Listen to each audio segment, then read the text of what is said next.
It's a drive, it's the excellence of yourself, excellence of your crew. It's just not an inbuilt thing, it seems to be in one or two people. You've got to be a hunter's heart. We are hunters, that's all we are, is hunters. We're about bait for whitefish, mackerel, herring. You're going out and you're hunting, you're looking. If you look in the wrong place, you get nothing.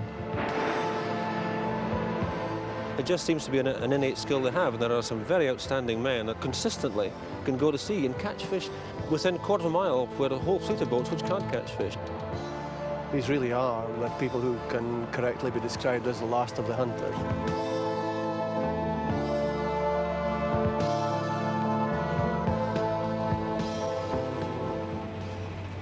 An English ship by Andrew.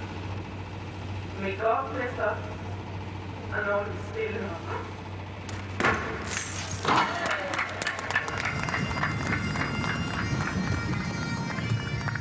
Campbelltown, Scotland, the launch of the Boy Andrew, perhaps the most efficient fish-catching machine ever to put to sea. Over the past 5 years, vessels skippered by Andrew Bremner have consistently landed more fish than similar-sized boats anywhere in Europe. Well, I went to sea when I was 16, and it was always my ambition to become skipper.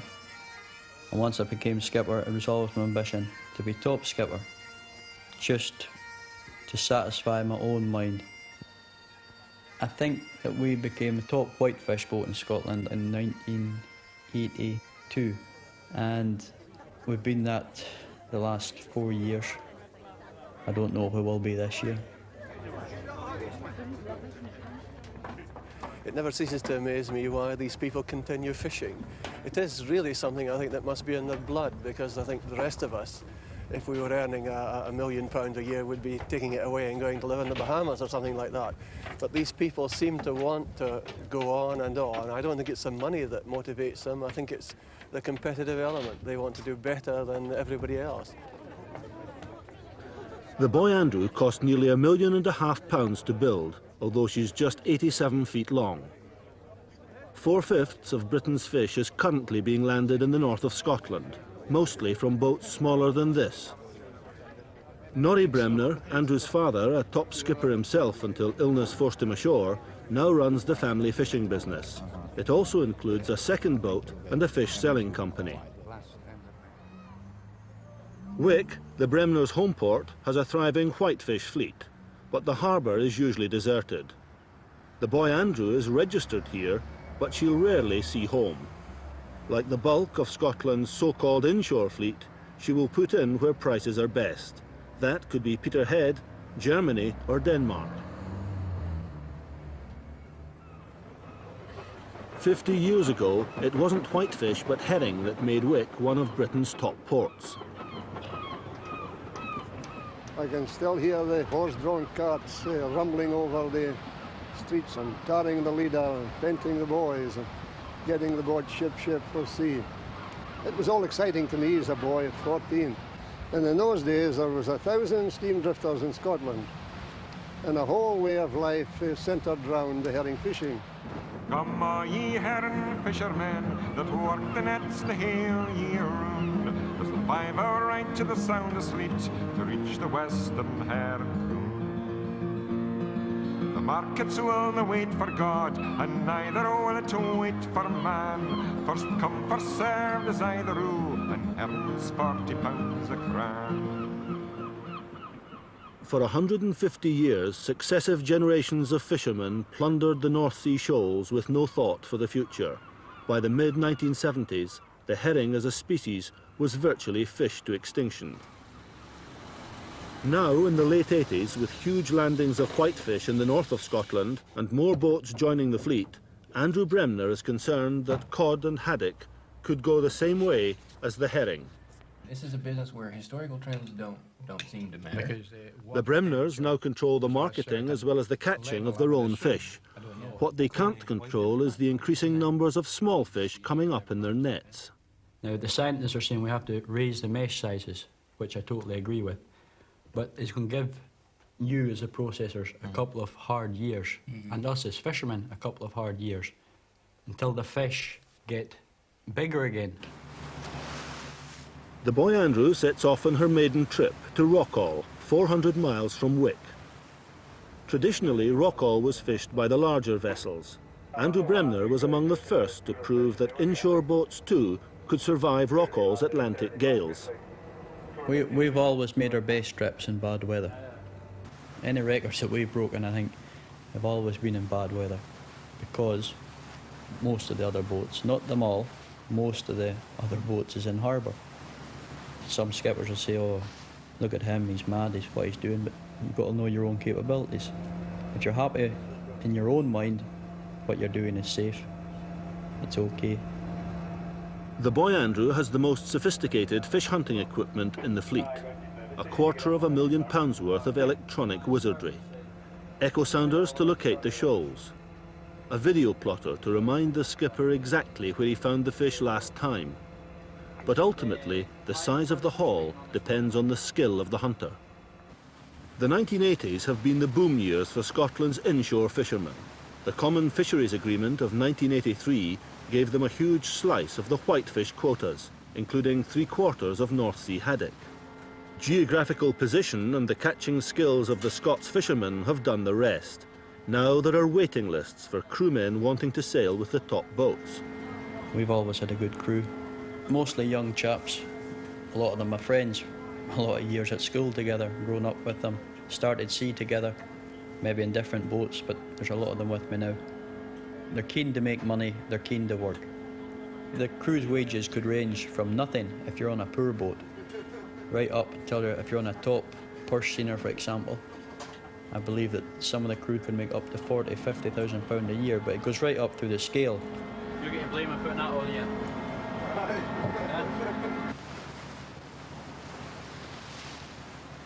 20 hours steaming from Wick and another 20 to go, with the sea like a mill pond. But there's no margin for error once you're out in the Atlantic. There was a particular night Andrew Bremner wished he was anywhere but Rockall. Most times in the North Sea, when you get a storm, you can go down to your bed and your mind is reasonably at ease because you know the capabilities of your boat. But that night at Rockall, I was just wondering if we'd made a mistake and been there.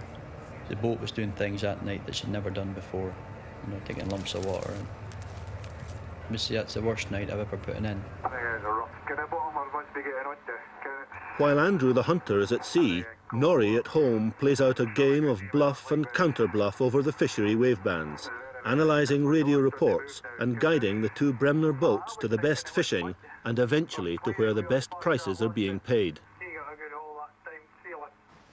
Rockall, the most westerly outcrop of the British Isles, 200 miles beyond the Hebrides. After 40 hours steady steaming, the killing grounds are at hand. The hunt can at last begin.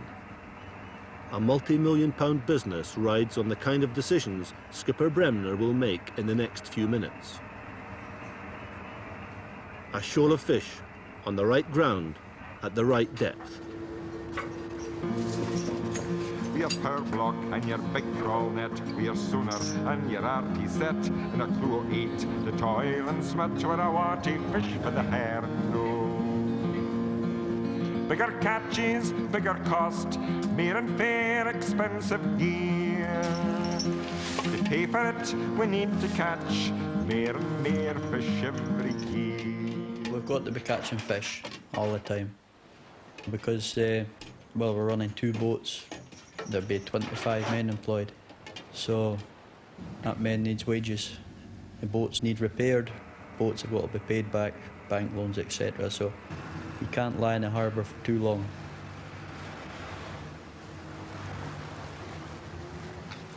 The Boy Andrew completes a triangular course around the shoal. The net is then winched in.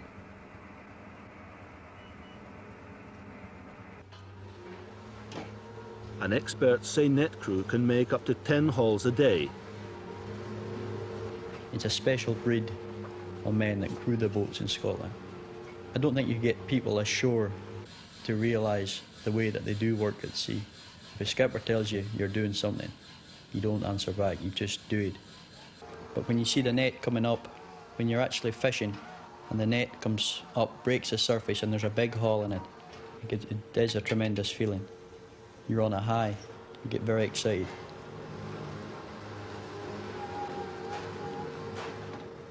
This time it's disappointment, a small catch of poor fish. Nowadays, even the best hunters are finding it harder to make a big haul, as more and more catching power is drawn into the fleet. I can remember when I started, it's just not long ago, that we could fish on a certain piece of ground for weeks and weeks and never see another boat. We would have our own secret places that nobody would know. But nowadays in the North Sea, there's no secret places.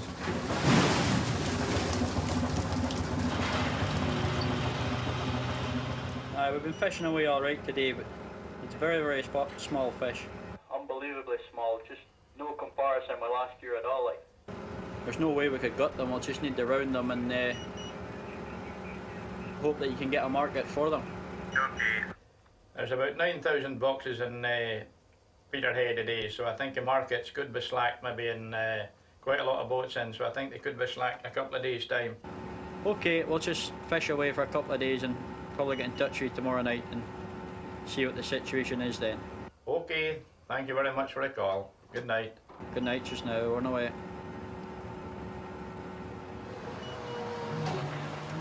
A new day brings a change in fortune. Fishing in perfect conditions, the boy Andrew nets a huge catch of haddock. Now the problem is how to handle all the fish.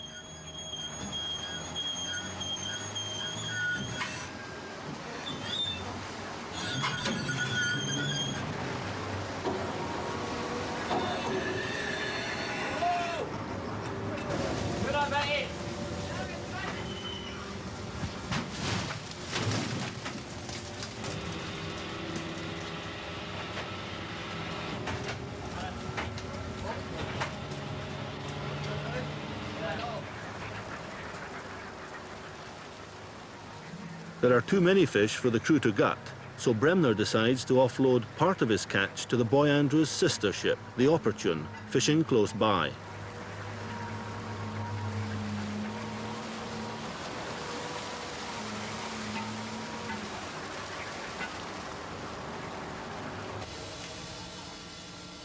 The boy Andrew is built to carry up to 1,800 boxes of fish.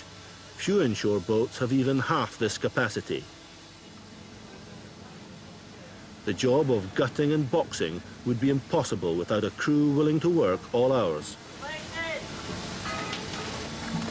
It was not unusual for the crew, if we was getting a lot of fish, to work up to 48 hours without any sleep. Work twice round the clock. Maybe have 3-4 hours in their bed and do the same again in a working week. We would possibly leave home on a Sunday, land again maybe on Friday in Denmark, sail right away again and be back in Peterhead for the following Wednesday.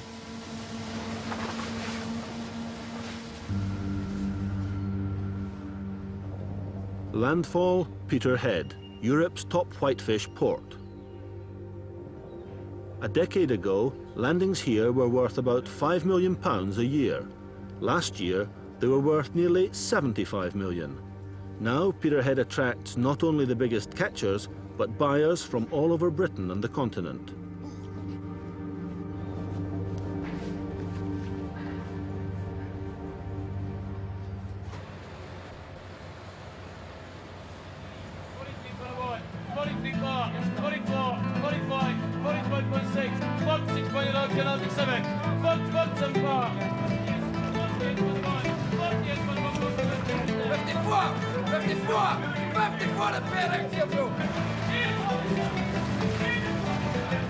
When you get back to port, maybe if you make a very good trip, if it's big prices, everybody's happy, you're on a high. It just gives you a tremendous feeling of job satisfaction, I think, to come in with a good trip, better than everybody else. 244, 246, 17. 10, 15, 20, 25. 45, 50, You're always watching your competitors. You know the skippers that's pushing you. You know the certain few that's on your tail. They're fishing as strong as what you are. You're watching them all the time. You watch what fish they land, and they watch what fish that we land, and you hear that they have a big trip. You're trying to work out where they've been and how they've done it. For its 10-day trip, the Boy Andrew grosses around £25,000. After expenses and the boat's share, the crew have £10,000 to share among them. That's £1,000 each, just an average payday for the Wick men.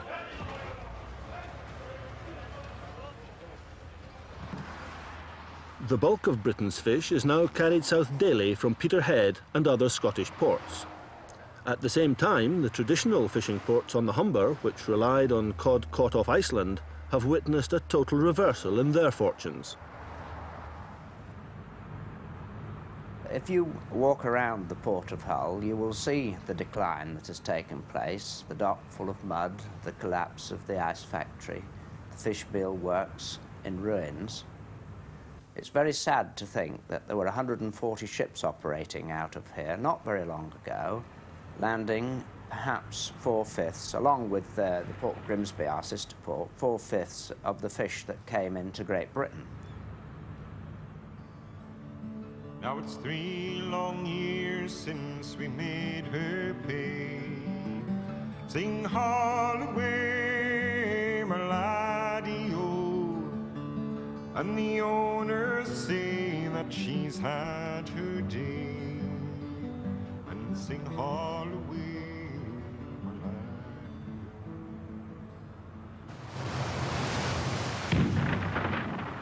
The Royal Navy fought 3 cod wars with Icelandic gunboats. But as Iceland progressively extended its fishing limits, there was little effective protection the Navy could offer the Humber trawlers in the face of a determined small country with only one basic resource. After the first Cod War, the Icelanders got their 12 miles, but the big mistake had been made. The Icelanders had been shown, unnecessarily, they'd been shown that they could defeat the British Navy, so they said, why not have another go? So they extended first to 50, that was the second Cod War, same tactics, same result, and then they extended to 200 miles, which was the cause of the third Cod War. And then 200 miles was then accepted as the international norm. And this was, of course, disastrous for Hull and Grimsby. We are a bit aggrieved, actually, at the way the switch to Scotland has taken place, and in particular with mackerel. I personally think that the way the Scots have gone about taking mackerel, I believe they think every mackerel's got a thistle on it. But Aberdeen, once Scotland's premier trawling port, suffered in the same way as Hull and Grimsby, when the Faroese also extended their limits. Terry Taylor skippers one of only 5 trawlers still fishing out of Aberdeen. A decade ago, there were 100.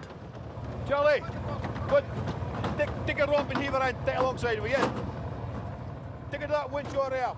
But while the Aberdeen trawl fleet has dwindled, skipper Taylor has consistently made profits for the owners of his trawler, the Maureen June. Money never was the driving force behind myself.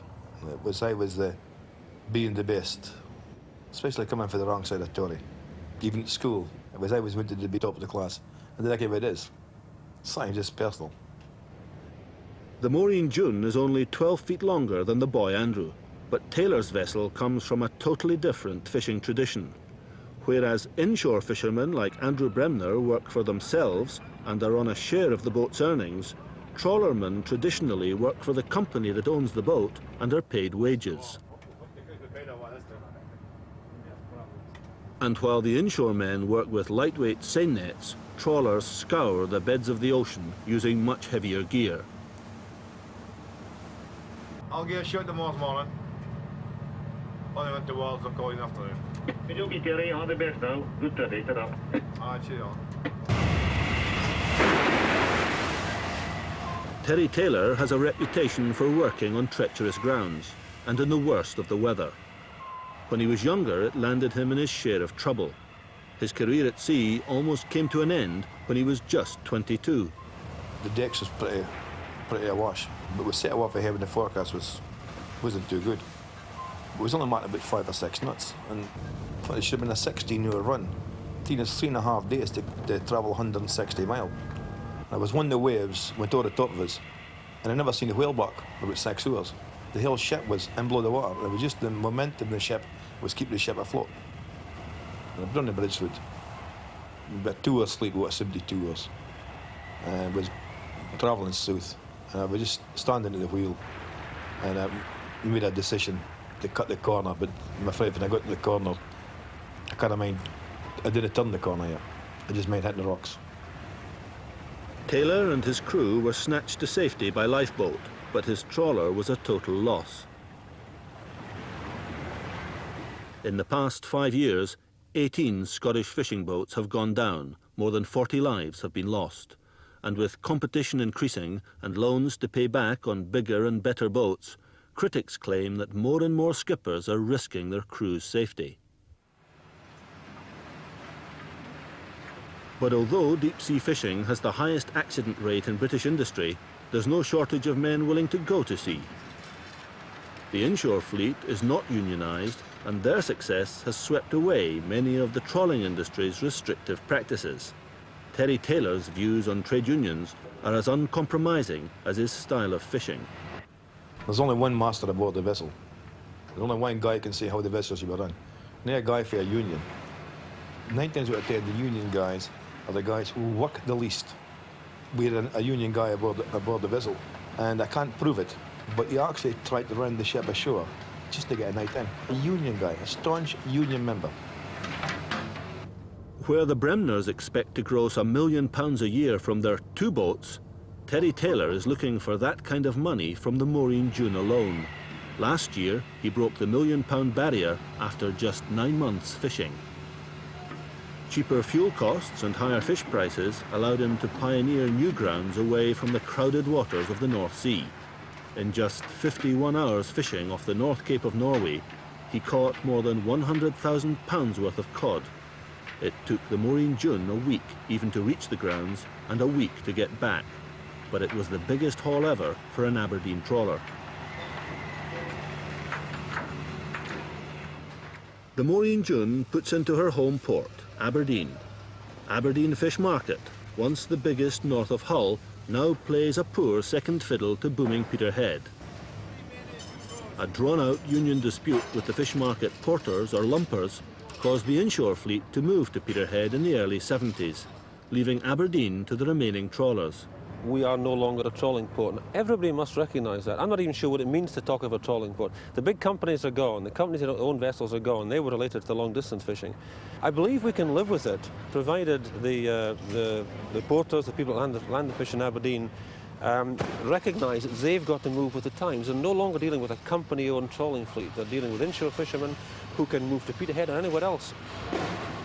But although a few of the inshore boats have returned, last year the value of landings at Aberdeen was still less than half that of Peterhead. Cheers, sister. All the best. First million. For Terry Taylor, a few days ashore and a well-earned dram, the first Scots trawl skipper to gross £1 million in a year. But with whitefish quotas facing cutbacks, he knows that each year it's going to get harder. Well, that's the problem, is it? Quota's being cut, so you got to make a year next year. Well, he's starting £1 million this year. Folk I look at you in your head to £1.5 million, £1.25 million next year. And they have to get, if they're cutting the quota, there's no way you can do it. With the inshore vessels now dominating the North Sea, Taylor believes his only choice is to fish further from home, and for that, his trawler is just not big enough. But the owners of the Maureen June, the Wood Group, don't share their top skipper's vision of the future. Ian Wood believes that future now lies in the inshore waters. The Scottish fisherman has never traditionally been orientated towards 30-day trips fishing in the Falklands. That's not his style. He's probably one of the best, most talented fishermen in the world at his own job, which is going to sea 5-6 days, seine net trawl fishing and coming back with top quality fish. Expert at that, but the tradition has never been the long distance fishing, and I don't see that coming back in any great sense in Scotland. So, after a lifetime working for trawl owners, Skipper Taylor has decided to go on his own. He's having a new 130-foot trawler built, capable of fishing from the Barents Sea to the Falklands. It will cost £2.2 million. We took your idea of, in fact, moving the engine room forward such that you would have the maximum area aft where you could have your hold.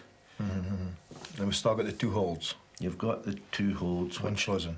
Which allows you to have frozen fish in 1 hold and the other can be, well, iced fish, boxed fish. The repayments are rather high on a yearly basis. But then again, if you've got to make £1 million a year, if a business can't survive on £1 million turnover, plus, if I can't take the gamble, how do you expect the young men behind me to take gambles? If the man who's making the most can't take the biggest gamble, who can?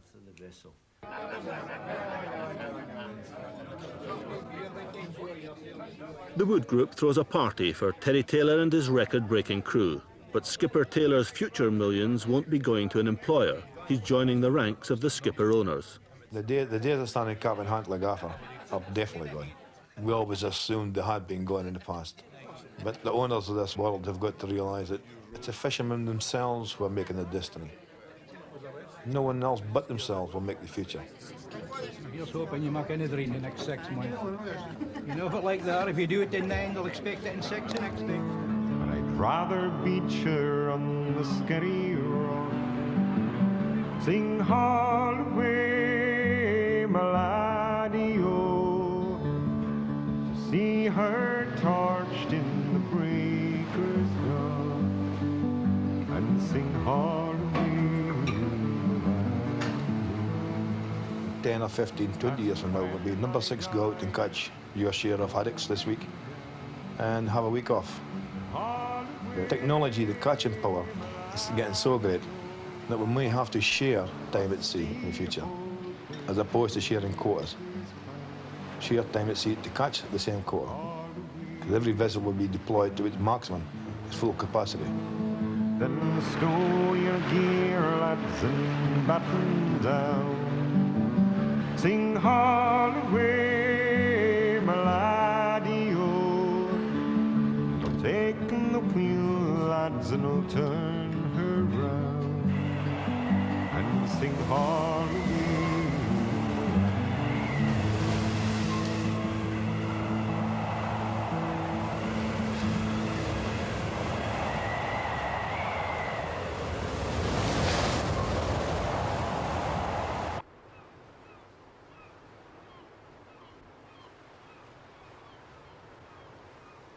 The real heart of the Scottish fishing tradition lies in the villages along the Aberdeenshire-Banff coastline, places like Crivy, Inveralachie, Gardenston.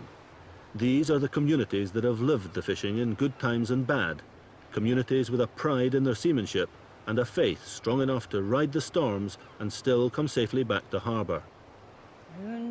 Money, my blessings 3, pray for Daddy on the sea. Bonnie Ben is at a bed. May your boat safely speed. May your boat safely speed. I don't know anybody in this northern part of Scotland that would have gone to sea on a Sunday. And them out in the sea, they lay there out there. They did nothing. The only thing that was done, the cook made the grub, and a man kept watch. That was all that was done till Monday morning. You see, as the Bible says, there's going to be a famine. It's coming shortly, I'm telling you. There'll be a famine, you see. It's a bad show if there is. Because there's too many of those nets. They're just scraping every little fish in the sea. And yet, they're still not content with their money. No, they're not happy. I think contentment's a great thing. The more We're money happy they're with what they getting, have. the more they're wanting, you see. But Oh, we've just dying to be content with our lot. Come on, you fisher lasses, aye, it's come awa wi me. Fe Cairn, Bilgan, Gambie, and fe Inveralachie, fe Buckie and fe Aberdeen, and all the country round. We're a watty get the hair, and we're a watty Yarmouth tune. The coopers would come and knock on the hot doors, herring, and then we'd all run for our cloots and tie our fingers and into the gutting yard, and it's all lined up, preparing to start. If your fingers were really bad, they festered, and you would have maybe been off your work maybe for a half day or a day, just to give them a chance to heal up, and then back to work again. It's early in the morning and it's late into the night. Your hands are cutting chappet and they're looking unco sacht. And you greet like a wean when you put them in the brie. And you wish you were 1,000 miles away from Yarmouth Quay. The modern inheritors of the herring tradition are men like skipper Andrew Tate. The Tate family operate a fleet of purse seiners from the port of Fraserburgh. A purser can net as much herring or mackerel in one haul as 100 steam drifters used to take in a week. The Tate's lifestyle reflects the huge sums being earned by the modern pursers. Andrew, a keep fit fanatic, has his own built-in sports complex.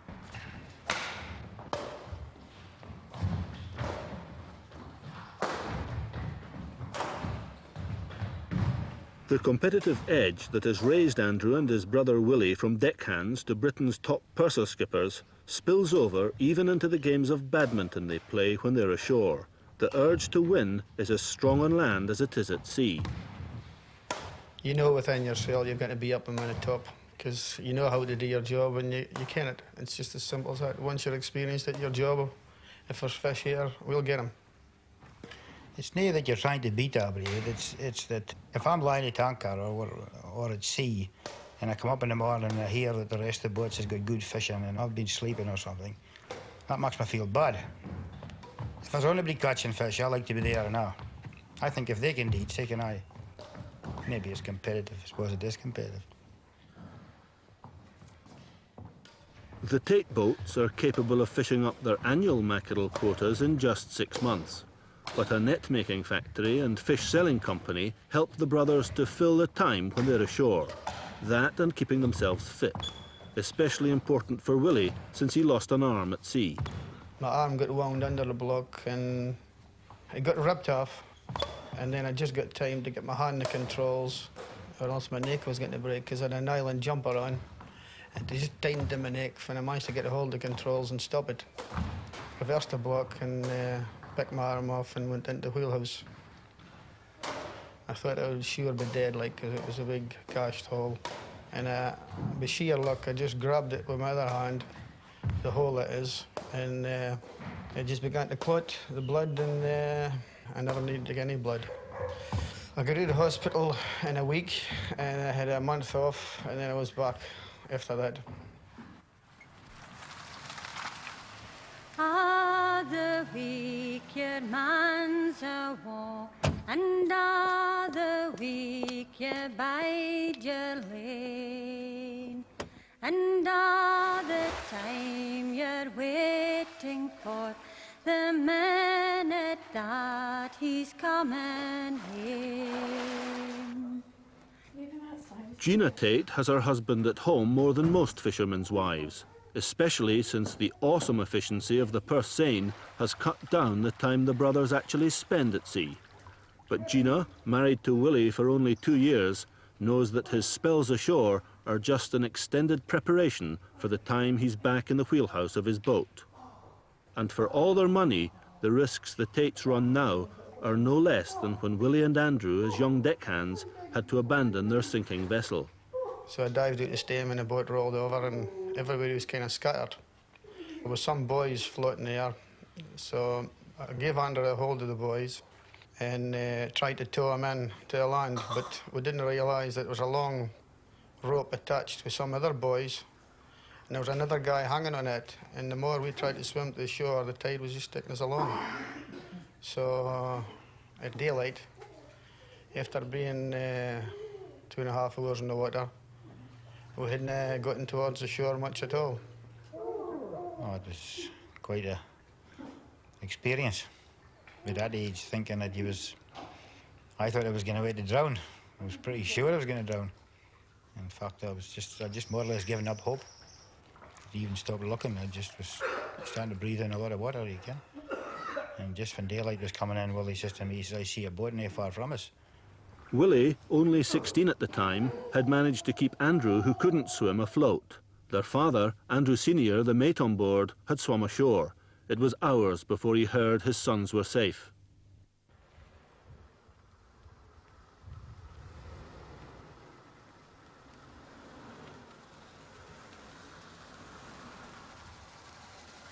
Largely due to the catching power of the purse seine net, the brothers' lives have been transformed since those days. But the start of the West Coast mackerel season is all it takes for the Tates to put their luxury lifestyle and their creature comforts behind them and prepare to do battle again with the migrating shoals. This season, they've added a new boat to their fleet, a purse seiner from Norway. She's 180 feet long and cost nearly £2 million. They have called her the Philorth. The bulk, the stay is around about that 80 mile northeast of Rona for a long time last year. And That's right. Stuck about that area right up till New Year. But then when they start to move, they moved about 30 mile in one night. Oh, So they did right here, and then the bad weather come away, and we dodged for 2 days there, and after that we couldn't find them. Ballygle lies astern of us, by egg and rum we've made our way. The herring shows are in the bench, we'll fish the soon no mingle. Your pearl block and your big trawl net, your sooner and your arty set, and we'll take all that we can get when a warty fish for the herring. After years skippering their own vessels, the brothers are together again, sharing command on the Philorth's maiden trip to the western grounds. In close attendance, one of the other Tate pursers, the Chrysandra.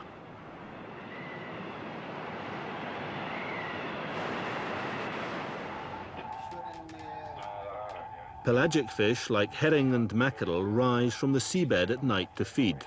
That's when the purser fleets home in for the kill.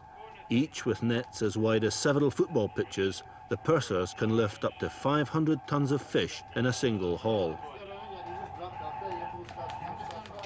Once we locate the shoal, we'll maybe circle around it a couple of times and try and find out the direction the shoal's swimming. We always want to shoot ahead the fish so that we get our net dropping in the right position. Check the tide, and once we know how the shoal's moving, then we just start shooting the net in a big circle around the shoal. The net just drops like a curtain around it, and then we close the bottom of the net. Then we start pulling in one end of the net and restrict the area until we get them in a tight corner, and then we pump aboard. Aye. Wowie up. Wowie.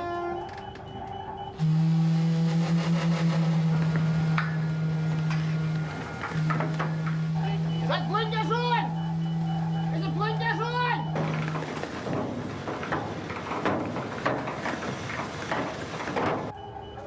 Shit.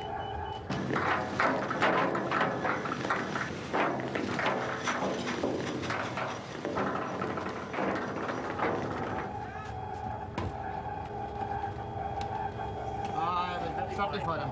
25 for them. From the net going out to encircling the shoal and hauling in the giant bagful of fish can take as little as an hour. A whole shoal can be plucked from the sea as if it had never existed.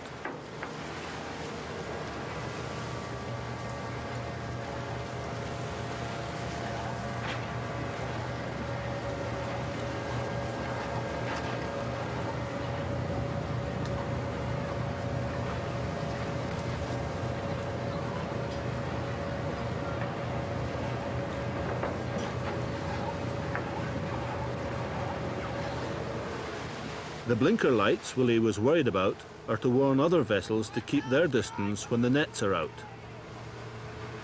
Nothing escapes the tight mesh of the purse seine. As dawn comes up, the sea alongside the Philorth is suddenly alive with fish. But the scale of the catch is never seen on the surface. The sheer volume of mackerel trapped in the net goes 7 times deeper than the boat herself.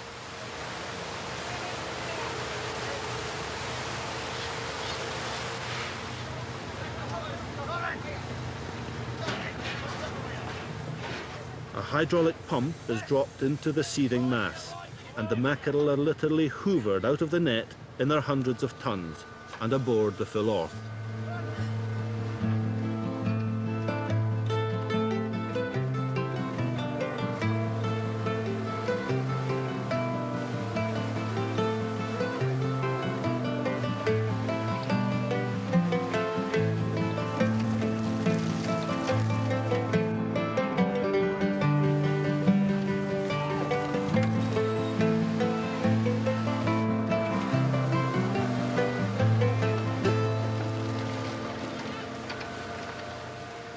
After only 2 nights at sea and 3 hauls, the Philorth's holds are full. Ullapool, the picture postcard village on Scotland's northwest coast, now plays host to a seasonal invasion that is totally dependent on the mackerel shoals. The huge factory ships of the communist bloc countries, the so-called Klondikers, arrive off Ullapool in September. They will stay for up to 6 months and process all the mackerel they can get. Once the Klondikers fished for their own mackerel and herring, but ironically the same fishing limits Britain fought to stop Iceland imposing now prevent non-EEC countries fishing within 200 miles of the British coastline. So the Klondikers must rely on the catching skills of the Scottish pursers.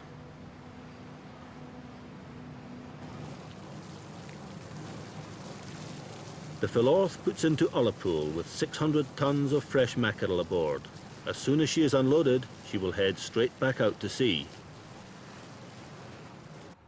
At the peak of the mackerel season, the Klondikers employ up to 5,000 workers from the Iron Curtain countries. Their presence comes as a welcome boost to the local shopkeepers at the end of the tourist season.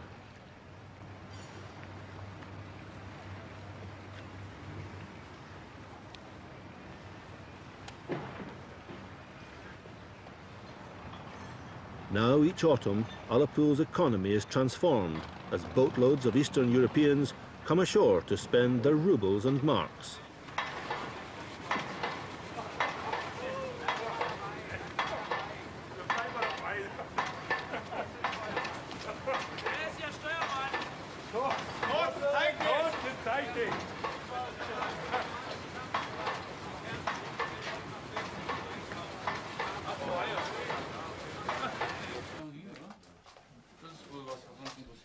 How much is this?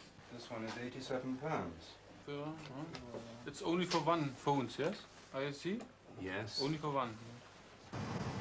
But for the crew of the Philorth, there's no time to come ashore. Fish that can be pumped aboard in a couple of hours can take a whole day to unload onto several different Klondikers.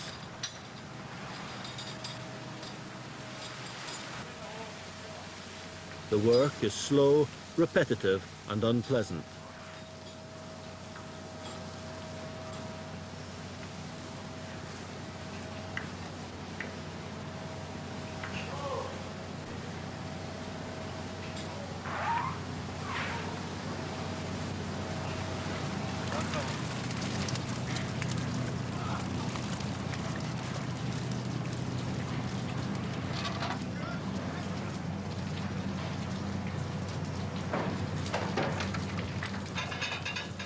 Each container on deck holds around a ton.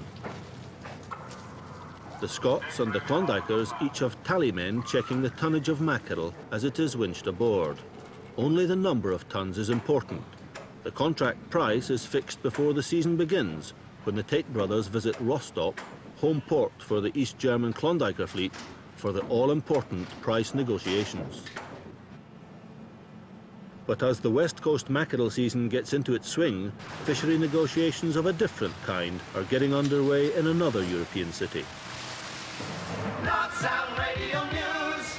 Scots Fisheries Minister John Mackay flies out to Brussels this morning for crucial talks on quotas for next year. EEC ministers are planning to agree cutbacks of around 20% on total allowable catches, as they claim present fishing levels put stocks at serious risk. Scots fishermen and merchants leaders are warning the cuts could lead to the loss of 1,000 jobs throughout the industry. So worried are the scientists about the pursers' catching power that only 50 boats throughout Britain are licensed to fish for herring and mackerel. 4 of these boats belong to the Tates. Last year, their boats grossed around £4 million, fishing almost exclusively for the East German factory fleet.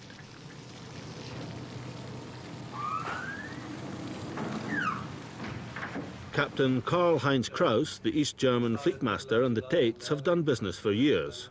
Kraus can appreciate the problems of 2 skippers in the same wheelhouse, especially when they're both Tates.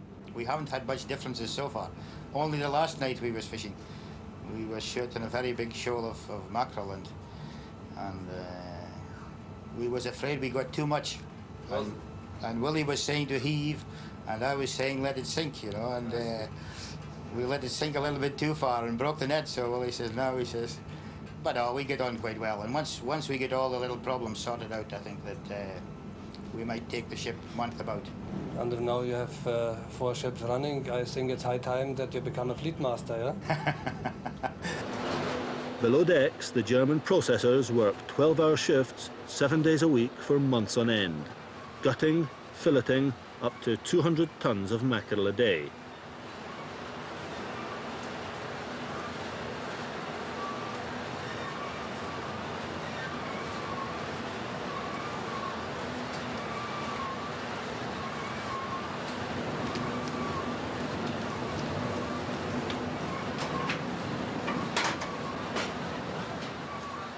The fillets are frozen into blocks and then packed for export.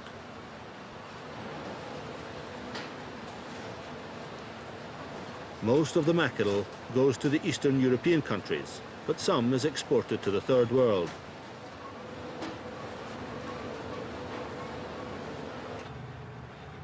After unloading part of its catch, the Philorth moves on to unload still more fish to another Klondiker.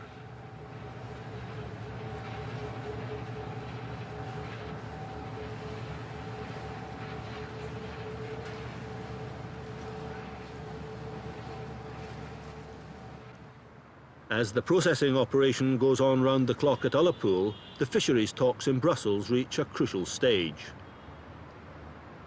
During a break in the negotiations, worried leaders of the UK fishing industry gather in their hotel to lobby the minister in an attempt to block the impending cuts in EEC quotas. John Mackay, the minister, gives them an update on progress. In the first place, we agreed some of the final points from the structures proposals at the last council, and then we agreed the guideline prices. There was a bit of haggling about that, but we've agreed them, and I don't think there was much between us on that. We weren't too concerned about that. And we've now had a table round. All the countries have put in their piece on the total allowable catches. There is this big problem on the haddock. Oh, yes. And I think you know our views on the haddock. We think that the scientists are wrong on the haddock. Now, we could be proved wrong later in the day, but we think they're wrong. And I would suggest to you that it's quite unreasonable to ask any industry, as comprehensive as the fishing industry, to accept cuts in the available resource of the order of 30% or thereby in the raw material available to us. I have to look at the scientists' advice straight in the face, so to speak. I can't avoid it, because the last thing I want to do is to be coming back here, let's say this time next year or the year after, faced with really cataclysmic decline.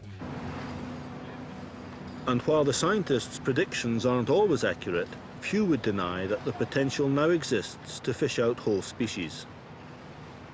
The fact that there are again large shoals of herring in the North Sea can only be due to the 5-year ban on herring fishing.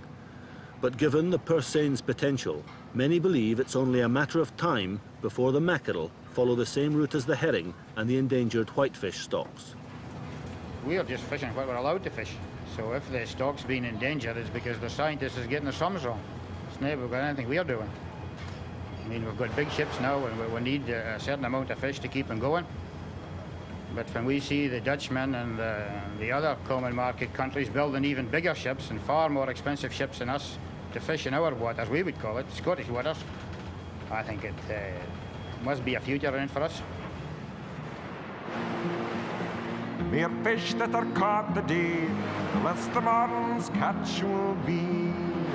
When the seas are all fished out, how will the fisher earn his fee? Factory ships, purse seine nets, freezing flat, we peel the deck sooner, and their arty sets, they're here to plunder the hen. With less fish to catch and more boats joining the hunt, prices can only continue to rise. But for the hunters too, there's a price to pay. One of the prices that I've had to pay in being a top skipper is that I've lost my marriage. Possibly because my wife was from Denmark. She was very homesick, whereby if she was a Scottish girl, it wouldn't have been so bad, because when I was away at sea, she would have had her family and friends. But it was very difficult for me being away at sea for so long a time, for her to adapt to the Scottish way of life. And that's the price I've had to pay. I'm quite happy to be pushed to move further afield. I would hate to think of a young guy at 21 or 22 being pushed down and trying to eke out a living out the North Cape of Norway or down amongst ice. You do need experience. Experience is your biggest asset in life, especially in grounds like that. We just look in the fishing grounds of the sea as the farmer looks in his fields. And he plants his corn every year and expects to cut it every year. So we expect to go there and harvest the sea every year.